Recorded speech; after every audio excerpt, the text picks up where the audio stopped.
Morning guys, good morning. Update tayo dito sa may Santa Mesa.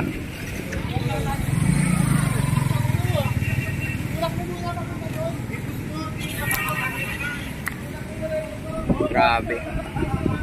Yan o, stranded na. Stranded dito along sa Santa Mesa dito sa may Bimapa. Walang galawan dito sa kabilang side kasi puro ayan, blandra lang yung masasakyan, may fire truck pa.